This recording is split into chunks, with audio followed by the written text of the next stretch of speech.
বিসমিল্লাহির রহমানির রহিম। সবাইকে রফিক একাডেমি অনলাইন ক্লাসের পক্ষ থেকে স্বাগতম। আমাদের আজকের অধ্যায় হচ্ছে পদার্থের অবস্থা ও চাপ। আমাদের আজকের আলোচনার বিষয় হচ্ছে ঘনত্ব। আমরা ঘনত্ব নিয়ে আলোচনা করব। ঘনত্ব ঘনত্বকে প্রকাশ করা হয় রো চিহ্ন দ্বারা। রো ইকুয়াল হচ্ছে এম বা ভি। এখন তোমরাই বলতে পারবো, বলো তো ঘনত্ব মানে কি? অর্থাৎ একক আয়তনের ভরকেই বলা হয় কি? ঘনত্ব। ভিতে হচ্ছে আয়তন, এমতে হচ্ছে ভর, তার মানে একক আয়তনের ভরকে বলা হচ্ছে কি? ঘনত্ব। তোমরা লিখে নাও, কোন বস্তুর একক আয়তনের ভরকে ঘনত্ব বলে। তো আমাদের একটা এমসিকিউ এখান থেকে হতে পারে যে ঘনত্বের মাত্রা কি? তোমরা কিভাবে লিখবা দেখো, মাত্রা। তোমরা জাস্ট ইকুয়েশন লিখবা, রো ইকুয়াল কত? এম ভাগ ভি। এম তে কি? ভর। ভরের মাত্রা আমরা জানি ক্যাপিটাল এম। ভি তে কি? আয়তন। আয়তনের মাত্রা হচ্ছে এল কিউব। তার মানে দেখো এটা হচ্ছে এম। এল এর পাওয়ার কত? 3। যখন এই এল কে আমি উপরে নিয়ে যাব তখন পাওয়ারটা কি হয়ে যাবে? মাইনাস হয়ে যাবে। তার মানে হচ্ছে ঘনত্বের মাত্রা হচ্ছে এম এল ইনভার্স 3। এখন আমরা একক নির্ণয় করব। ঘনত্বের একক কি? পরীক্ষায় এমসিকিউ আসে, আর এগুলা মুখস্থের বিষয় না, এটা ইকুয়েশন বুঝে বুঝে প্র্যাকটিস করবা। একক রো ইকুয়াল এম ভাগ ভি। দেখো এম তে কি? ভর। ভরের একক কি? কেজি। ভি তে কি? আয়তন। আয়তনের একক হচ্ছে কি? Metre cube. তার মানে একক হচ্ছে কেজি মিটার ইনভার্স 3। তোমরা একটা স্ক্রিনশট নিয়ে নাও, এখান থেকে তোমরা নোট করে নিবা।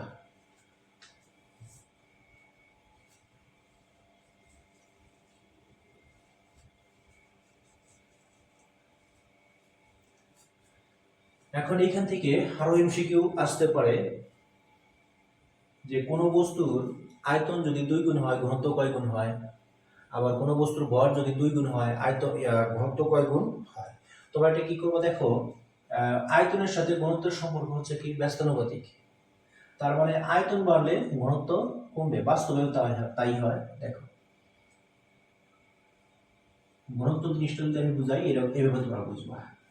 ধরো এইটা টোটাল আয়তন, এটা হচ্ছে কি? তার টোটাল আয়তন। আমি টোটাল আয়তনটাকে ঘনত্ব বলবো না, এটাকে যদি তুমি অনেকগুলো ক্ষুদ্র ক্ষুদ্র অংশ যদি ভাগ করো, দেখো ক্ষুদ্র ক্ষুদ্র অংশ যদি ভাগ করো, এখন এটাকে যদি আমি একটা পার্ট হিসেবে নিই, এটা হচ্ছে একক।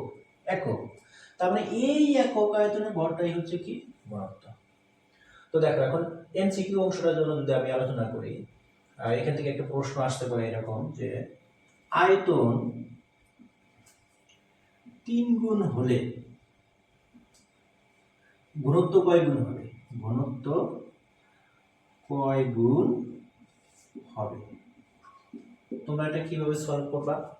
তোমরা জাস্ট কি করবে? ইকুয়েশনের মান বসায় দিবা। রো ইকুয়াল কত? এম ভাগ ভি। দেখো এইখানে কি করব? এম এর জায়গায় এম। কি বলছে? আয়তন 3 গুণ, তার মানে এই আয়তনের জায়গায় কি বসাবো? জাস্ট 3 বসাবো। তাহলে এটা কি নিচে 3 মানে কি? 1/3 ইনটু এম।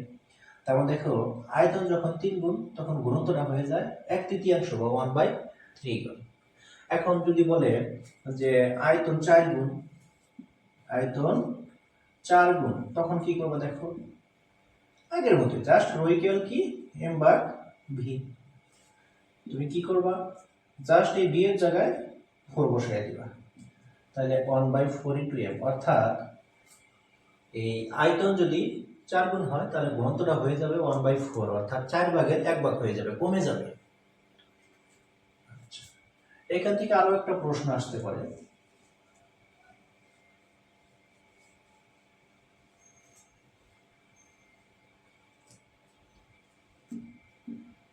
কোন বস্তুর ঘনত্ব 100 কেজি মিটার ইনভার্স 3 বলতে কি বোঝো? কি বোঝো? এটা কিভাবে সলভ করবে? এটা কিন্তু তোমাদের অনুধাবন প্রশ্নতে আসবে, 2 এর আনসার হিসেবে এটা আসতে পারে। তোমরা জাস্ট কি লিখবা? ইকুয়েশন লিখবা, রো ইকুয়াল কি m ভাগ v। তাহলে দেখো এখানে ঘনত্বের মান কত দেওয়া আছে? 100 কেজি মিটার ইনভার্স 3। এটা মুখস্থ ভুলেও এটা মুখস্থ করো না, জাস্ট এখানে ইকুয়েশনের মান বসিয়ে দাও। এই রো এর জায়গায় হবে 100 কেজি মিটার ইনভার্স 3। তাহলে সমান সমানের বাম পাশে যদি 100 হয়, সমান সমানের ডান পাশে কি হবে? 100 হবে। তাহলে দেখো এইখানে দিবে কি 100, এম এর একক কি? KG, 100 KG. আর নিচে কি 1, অর্থাৎ 100 কে 1 দ্বারা ভাগ করলে কত হয়? 100 হয়। তাহলে এই পাশে 100, এই পাশে 100 হয়ে গেল। আর আয়তনের একক কি? Metre cube. তাহলে এবার বলো তো কোন বস্তুর ঘনত্ব 100 কেজি মিটার ইনভার্স 3 বলতে কি বোঝায়? এটার অ্যান্সারটা হবে 1 মিটার কিউব আয়তন বিশিষ্ট কোন বস্তুর ভর যদি 100 কেজি হয়, তাহলে তার ঘনত্ব হবে এত। তাহলে লিখে দেই আমি, তোমরা লিখে নাও। এটা লিখে নাও যে 1 মিটার কিউব আয়তন বিশিষ্ট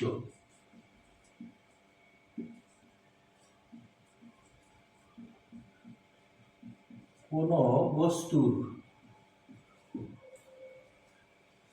ভর 100 কেজি হলে ওই বস্তুর ঘনত্ব হবে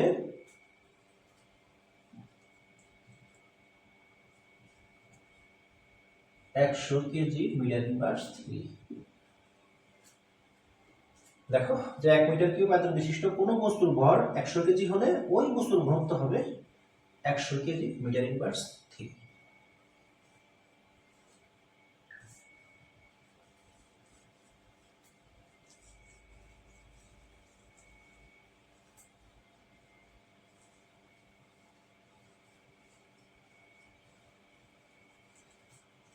এখন তোমরা বলো তো কোন বস্তুর